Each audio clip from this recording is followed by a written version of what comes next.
आज हम value investing की दुनिया में उतर रहे हैं। लेकिन रुकिए, हाँ, ये सिर्फ सस्ती चीजें खरीदने जैसा आसान नहीं है।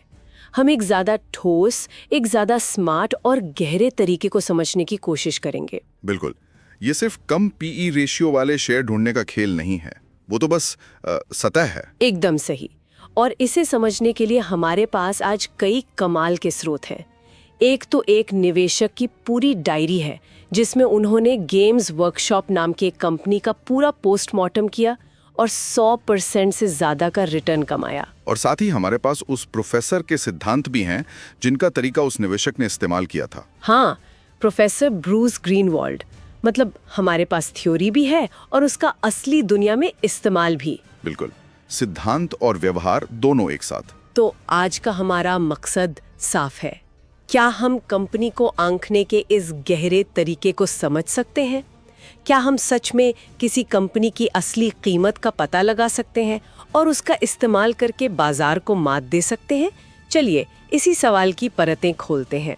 तो चलिए सबसे बुनियादी बात से शुरू करते हैं। ग्रीनवॉल्ड की किताब का सार बताता है कि वैल्यू इन्वेस्टिंग का मतलब है किसी चीज को उसकी असली कीमत से कम में खरीदना। ये एक स्टॉक टिकर खरीदने जैसा नहीं, बल्कि एक पूरा कारोबार खरीदने जैसा है। एकदम सही। आप कंपनी का एक छोटे से हिस्से के मालिक बन रहे हैं, सिर्फ एक डिजिटल नंबर के नहीं। इसीलिए एक स्रोत में वॉरेन बफे का जिक्र भी है, जो कहते हैं कि एक ऊंचे पीई रेशो वाला स्टॉक भी एक बेहतरीन वैल्यू वाली खरीद हो सकता है, अगर उसकी असली कीमत उससे भी ज्यादा हो तो। बिल्कुल। और इसी असली कीमत को निकालने के लिए ग्रीनवॉल्ड एक 3 स्टेप का ढांचा देते हैं। ये क्या है? ये एक बहुत ही तार्किक प्रक्रिया है जो सबसे ठोस चीज से शुरू होकर सबसे कम ठोस चीज की तरफ बढ़ती है। अच्छा। पहला स्तर है एसेट वैल्यू या संपत्ति का मूल्य। हाँ, इसे रिप्रोडक्शन कॉस्ट भी कहते हैं। रिप्रोडक्शन कॉस्ट यानी उस कारोबार को आज बिल्कुल जीरो से दोबारा खड़ा करने में कितना खर्च आएगा। बिल्कुल। उसकी सारी फैक्ट्रियां, मशीनें, दुकानें, सब कुछ। ये मूल्यांकन का सबसे भरोसेमंद हिस्सा है, क्योंकि ये आज की हकीकत पर आधारित है, भविष्य के अनुमानों पर नहीं। आपने सही पकड़ा। अब भविष्य का अनुमान नहीं लगा रहे हैं, आप बस ये पूछ रहे हैं कि इन ईंटों, मशीनों और ब्रांड को आज बनाने में क्या लगेगा। ठीक है, तो पहला कदम हुआ एसेट वैल्यू। दूसरा क्या है? दूसरा स्तर है अर्निंग्स पावर वैल्यू। इसका मतलब है अगर कंपनी आज से बढ़ना बंद कर दे तो अपनी मौजूदा हालत में वो कितनी स्थायी कमाई कर सकती है। ये उसकी आज की कमाई की ताकत का एक स्नैपशॉट है। ठीक है, तो इसका एक फॉर्मूला भी है, EPV is equal to adjusted earnings को कॉस्ट ऑफ कैपिटल से भाग देना। क्या इसे आसान शब्दों में समझा सकते हैं? जरूर। इसे ऐसे सोचिए, अगर आपके पास एक ऐसी मशीन है जो हर साल बिना किसी मेहनत के 10 लाख रुपए कमा कर देती है और बाजार में ऐसे निवेश पर आमतौर पर 10% का रिटर्न मिलता है, जो कि आपकी पूंजी की लागत या कॉस्ट ऑफ कैपिटल हुई। हाँ, तो उस मशीन की आज की कीमत क्या होगी? 1 करोड़ रुपए, क्योंकि 1 करोड़ का 10% 10 लाख होता है। बिल्कुल। EPV भी ठीक यही करता है। ये कंपनी की मौजूदा कमाई की क्षमता को आज की एक ठोस वैल्यू में बदल देता है। ये पूछता है कि आज की कमाई को देखते हुए इस कारोबार की कीमत क्या होनी चाहिए। बहुत बढ़िया उदाहरण है। तो एसेट वैल्यू हो गई, अर्निंग्स पावर वैल्यू हो गई। तीसरा और आखिरी कदम? तीसरा है ग्रोथ की वैल्यू, वैल्यू ऑफ ग्रोथ। और ग्रीनवॉल्ड के मुताबिक ये मूल्यांकन का सबसे खतरनाक और अविश्वसनीय हिस्सा है। तो तीसरा कदम है ग्रोथ, और यहीं पर ज्यादातर निवेशक गलती करते हैं ना? बिल्कुल। हम हमेशा ग्रोथ के पीछे भागते हैं, लेकिन ग्रीनवॉल्ड का कहना है कि यह अक्सर एक जाल होता है। हाँ, उनके लिए ग्रोथ अपने आप में, मेरा मतलब है ग्रोथ हमेशा अच्छी चीज नहीं होती। अगर कंपनी का रिटर्न ऑन कैपिटल उसके कॉस्ट ऑफ कैपिटल से कम है, तो हर रुपया जो वो ग्रोथ में लगा रही है वो दरअसल वैल्यू को नष्ट कर रहा है। ओह। ये एक ऐसी बाल्टी में पानी भरने जैसा है जिसमें पहले से ही छेद हो। आप जितनी तेजी से पानी भरेंगे उतनी ही तेजी से वो बहेगा। वाह, ये तो सोचने का बिल्कुल अलग नजरिया है। तो ये ढांचा गेम्स वर्कशॉप की कहानी में कैसे फिट बैठता है? चलिए देखते हैं कि इस निवेशक ने इसे असल में कैसे इस्तेमाल किया।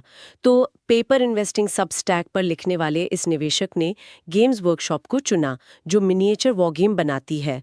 पहला काम उन्होंने किया, एक मोट की तलाश करना।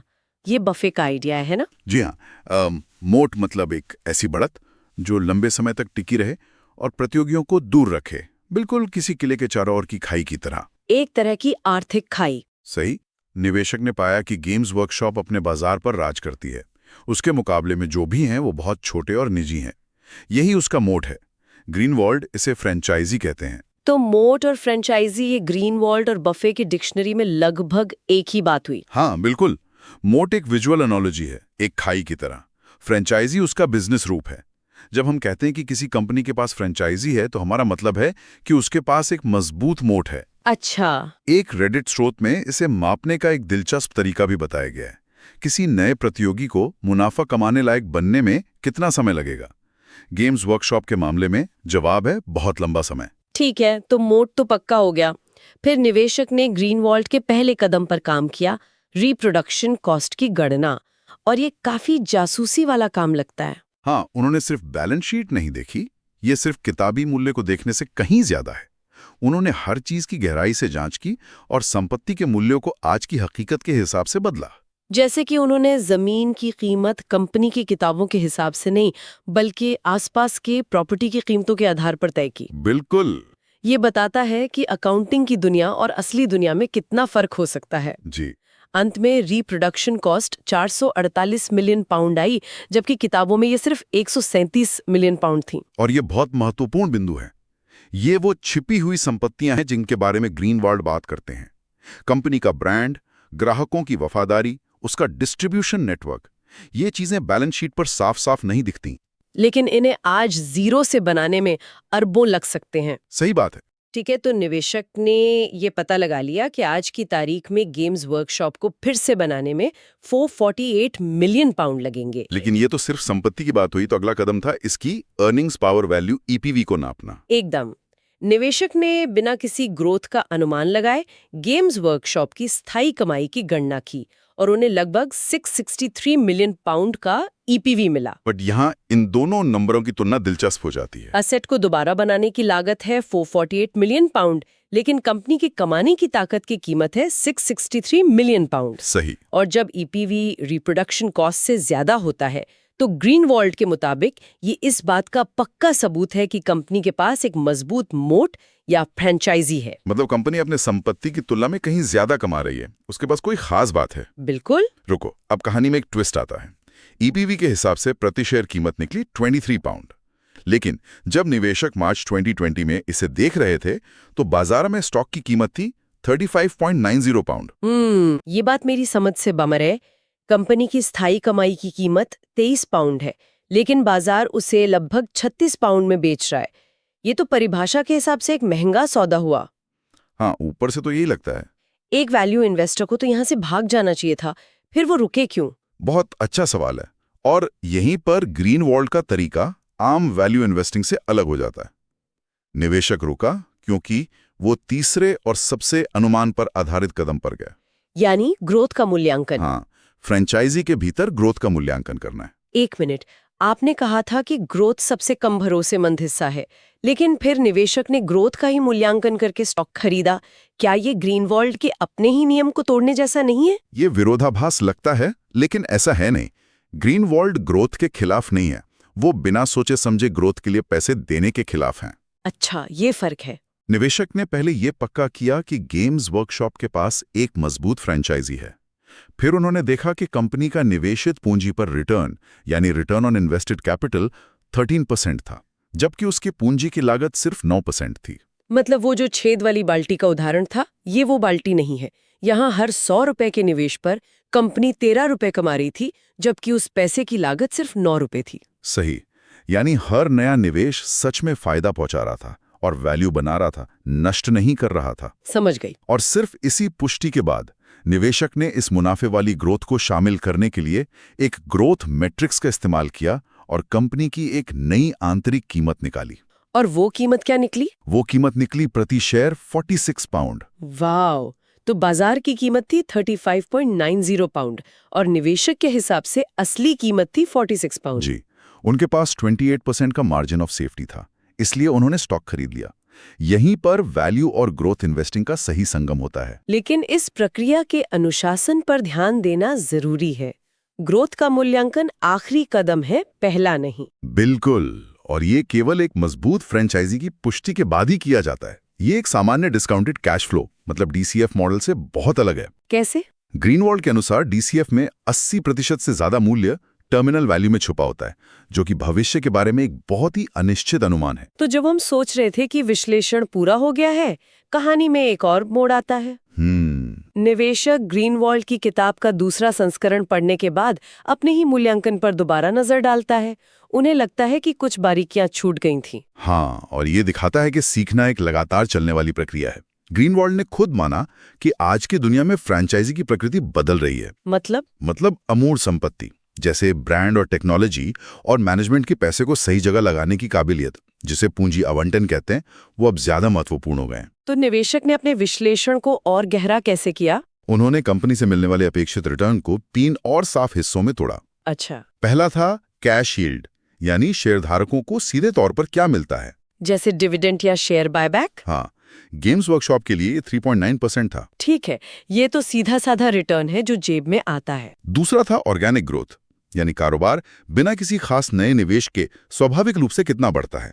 उन्होंने इसका अनुमान 2.5% लगाया। और तीसरा और सबसे दिलचस्प था एक्टिव रीइन्वेस्टमेंट। इसका क्या मतलब है? इसका मतलब है मैनेजमेंट द्वारा कारोबार में वापस लगाए गए पैसे से कितना रिटर्न पैदा हो रहा है। ये सीधे सीधे मैनेजमेंट की काबिलियत का टेस्ट है। और निवेशक ने पाया कि 2016 के बाद से गेम्स वर्कशॉप का मैनेजमेंट इस काम में बहुत माहिर हो गया था। उन्होंने एक वैल्यू क्रिएशन फैक्टर निकाला जो 4.8 गुना था। हाँ, इसका क्या मतलब हुआ? इसका मतलब जबरदस्त है। इसका मतलब था कि मैनेजमेंट द्वारा पुनर्निवेश किया गया हर 1 पाउंड शेयर धारकों के लिए 4.80 पाउंड की वैल्यू बना रहा था। बाप रे। सोचिए, अगर आपको कोई बैंक मिले जो आपके हर 100 रुपए जमा करने पर उसे 480 रुपए बना दे, आप अपना सारा पैसा वहीं लगा देंगे। गेम्स वर्कशॉप का मैनेजमेंट अपनी कंपनी के पैसे के साथ यही कर रहा था। इस सक्रिय पुनर्निवेश से रिटर्न 5.5% था। कमाल है। तो अब तीनों को जोड़ते हैं, 3.9% कैश यील्ड, 2.5% ऑर्गेनिक ग्रोथ और 5.5% मैनेजमेंट की समझदारी से आया रिटर्न। सब कुछ जोड़ने पर कुल अपेक्षित रिटर्न आया 11.9% या लगभग 12%। तो अब इसका क्या मतलब है? कंपनी की पूंजी की लागत थी 9%, लेकिन निवेशक का अपेक्षित रिटर्न था 12%। इससे उन्हें 32% का एक नया और ज्यादा ठोस मार्जिन ऑफ सेफ्टी मिला। हाँ, इसने न सिर्फ उनके शुरुआती फैसले की पुष्टि की, बल्कि उन्हें और भी ज्यादा आत्मविश्वास दिया। ये पूरी प्रक्रिया दिखाती है कि असली वैल्यू इन्वेस्टिंग कोई आसान फॉर्मूला नहीं है, बल्कि एक जासूस की तरह गहरी छानबीन का काम है। बिल्कुल, ये सबसे पहले जमीनी हकीकत यानी संपत्ति को देखती है, फिर ये कंपनी की मौजूदा कमाई की ताकत को आंकती है, और अंत में बहुत ही अनुशासित तरीके से ग्रोथ और मैनेजमेंट की काबिलियत का विश्लेषण करती है। ये व्यवस्थित रूप से सबसे निश्चित चीज से सबसे अनिश्चित चीज की ओर बढ़ता है। सही कहा आपने। ये किसी कंपनी के बारे में अच्छी तरह से जानने का एक स्मार्ट कट है, लेकिन ये कोई आलसी शॉर्टकट नहीं है। ये आपको मजबूर करता है कि आप कारोबार को, उसके मुकाबले को और उसके मैनेजमेंट को गहराई से समझें। बिल्कुल। हमारे स्रोतों में एक आखिरी सवाल उठता है जो सोचने पर मजबूर करता है। एक दस्तावेज में कहा गया है